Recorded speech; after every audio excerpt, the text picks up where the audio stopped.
Hi everyone, welcome back to the channel. I'm really excited about this video. This video is all about the Powder Highway. My main ski resort, my home ski resort is Whistler Mountain, but I love the chance to check out other resorts and go on ski trips with friends.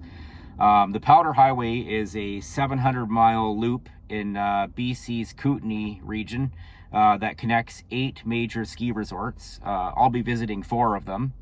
These resorts are known for their steep and deep terrain and excellent snow quality. We're talking about deep, light, dry champagne powder that we just don't get on the coastal mountains like Whistler. These mountains are also far less crowded and much more affordable. The towns are really cool at these ski resorts too. They have excellent restaurants, breweries, and just a really good laid-back vibe. Quite a bit different than the mega resorts such as Whistler and places in Colorado and areas like that.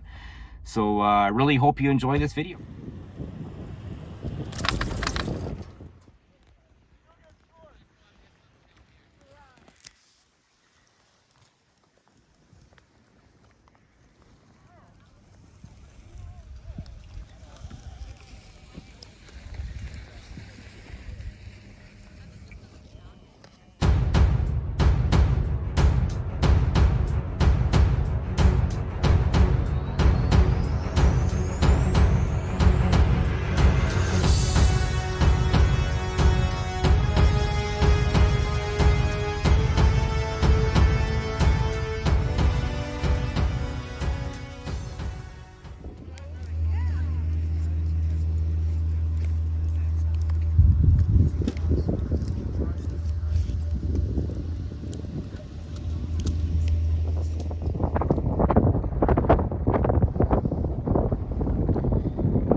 I'm very impressed with the terrain at Fernie. I'm on the White Pass chair right now. Lots of options here. The base level of snow is excellent, as you saw at the bottom. Pretty bare in some spots and pretty icy in some spots. Not very fun at the very bottom, but up here the coverage is excellent. We just need some fresh snow just to make it a little bit more fun.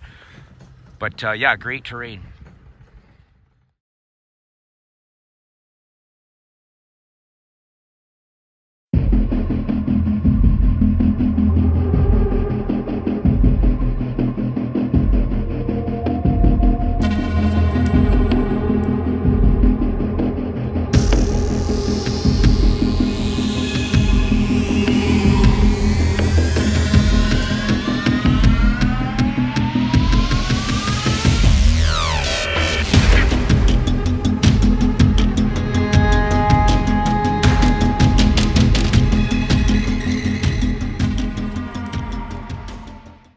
Hello everyone, just taking a bit of a break here. Quite a drive. I'm just heading from Fernie to Nelson to ski Whitewater tomorrow. This section I'm in of the drive is really fun. It wasn't too eventful leading up to here, but I'm just heading through Kootenay Pass right now. I'm up at the summit of the pass, and I think it's roughly 1,700 meters of elevation. A lot of snow in the area. Just gorgeous, really nice scenery, nice sunny day today. Driving the Powder Highway, there's 2 main passes that you'll go through. One of them is between Revelstoke and Golden, and that's called Rogers Pass. And I don't think the elevation's quite as high on that one. I could be wrong though. I was going to get some footage of that on the way around from Revelstoke to Kicking Horse Mountain. But I was passing through there a little bit late at night, and it was kind of foggy and not that great of weather, so it wouldn't have looked that great. But earlier in the day today, me heading to Nelson, and just amazing, nice sunny sky, and I had to pull over just to take a bit of a break. It was about a 3.5 hour drive from Fernie to Nelson. So nice to take a bit of a break, and yeah, I'm going to continue on pretty quick here. Looking forward to skiing Whitewater tomorrow. I heard the snow was pretty good there. It was a little bit tricky, as you saw at Fernie. They definitely are hurting a little bit there, which is too bad because it's a great mountain, and the terrain is amazing. I could really have a good time there if the snow was a little bit better. But I think that'll be the case for Whitewater, and looking forward to that. And I'll see you all there.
Okay, guys, just here at Whitewater. Just made some breakfast, and I've never been here before, so I'm just checking out the trail map here so I know what chairs to get onto. There was no new snow overnight, so I'm just waiting for my friends to arrive here. We're just gonna ski a half day today. Nice sunny day though, nice blue sky for the most part. Still snow on the trees, so I think the snow is fairly fresh, but there's supposed to be more new snow tonight, so I think tomorrow we'll do probably a bigger day.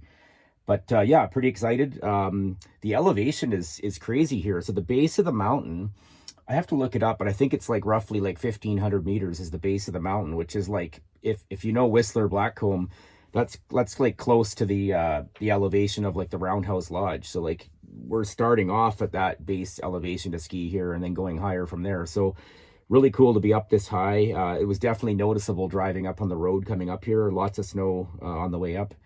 So yeah, it should be a good day. So something kind of interesting for those of you that have been researching scout campers. It's kind of cool. Like, these things are really meant for being off grid. That's where they really shine compared to other RVs and things like that. So I've kept the heater on. Like, I've been in towns, like I started off in Revelstoke, then I went to Golden to ski Kicking Horse. I was in Fernie. Now we're in Nelson to ski Whitewater. Pretty cold temperatures at all these cities. And I've just kept my heater on the entire time. We've been staying in hotels and I've been in the camper a little bit too. So a bit of both. And even when we're staying in the hotels, like, I just keep the heater on the whole time at kind of a low temperature, maybe 14, 15 degrees Celsius. And I've gone through maybe half the tank of diesel now. And that's after about a week of doing this, just leaving it on all the time, which is pretty cool. I'm in the ski resort parking lot here, and I'm parked towards the sun. And I think I'm drawing about 100 watts of energy right now just from the sun. So skiing all day today, when I get back, I'm pretty sure the battery will be like fully charged again. So kind of cool how that works. But yeah, it's important. There was a couple of cold nights. I noticed on the cold nights the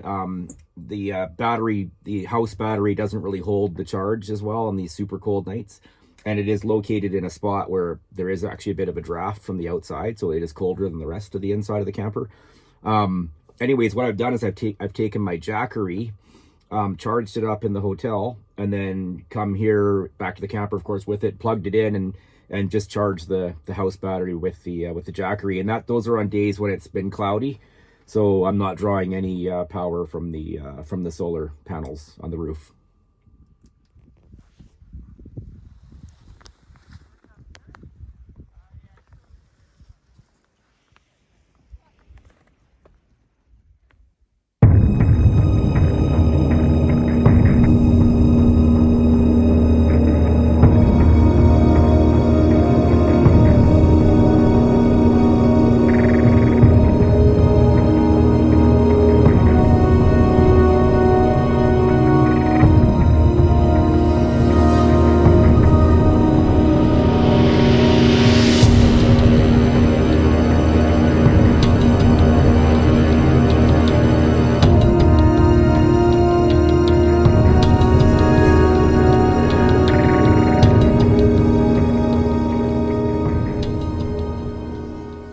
Okay, day two at Whitewater.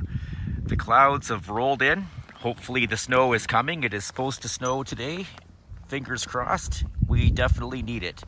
The base level of snow is there's nothing wrong with it at all. We just need some fresh stuff on top.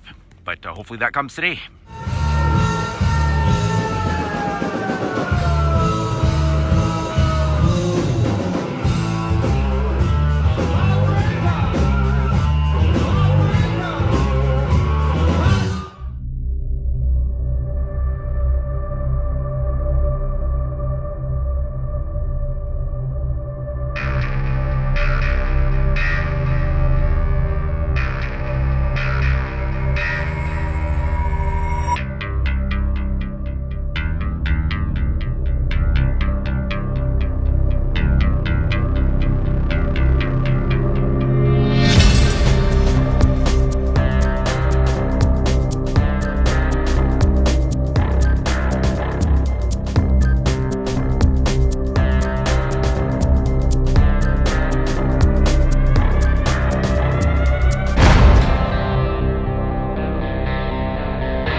Okay, good morning everyone. Last ski day of the trip. I drove from Nelson to, I stopped at Manning Park. I drove from Nelson to Manning Park yesterday. It's about 5 hours or so, plus a bit of a lunch break. Wanted to break up the drive going home. I think it's another 2.5 hours for me to get home from here. I just wanted to break up the drive a little bit, get an extra ski day in, so I decided to stop at Manning Park. It's a small mountain. Very small. I think it's only like 350 skiable acres, something like that. So almost a tenth the size of the other ones I was doing on this trip. It's pretty cool. The elevation's pretty high. I think I'm around 1,400 meters high right here. at the base of the mountain, which is kind of cool. Super cold, so I had a great campground last night. I wanted to stay at this place called Lightning Lake. I'm told it's a newer campground, but I couldn't get a spot there. It was actually full. But they have this, like, I don't know if you call it an overflow camping area or not, but it's like a day use camp area or day use parking area, and you can camp there overnight. It was $13, and they have bathrooms and things like that, so it's kind of cool. Man, it was cold, so I was warm in the camper, but I was just, when I got into my truck to drive up to the ski hill, the temperature showed minus 15 degrees Celsius, so really, really cold night last night. Nice sunny day up in the mountain here. Definitely have my sun and cloud goggle lenses on today. And yeah, should be fun. Just having some coffee in the parking lot here, and just a little bit of toast and a couple of hard-boiled eggs again, my usual ski routine, and then I'm gonna head up, and that'll be it for the trip. I think it was probably close to 10 days or so altogether. Good times. Met up with friends at 3 of the different mountains. I didn't meet any friends at Revelstoke or at this one, but at Kicking Horse, Fernie, and Whitewater. Skied with 3 other friends of mine, which was awesome. Good dinners out. Awesome food, especially in Nelson. I like that the best, I would say. And that's it for now. Thanks a lot for watching.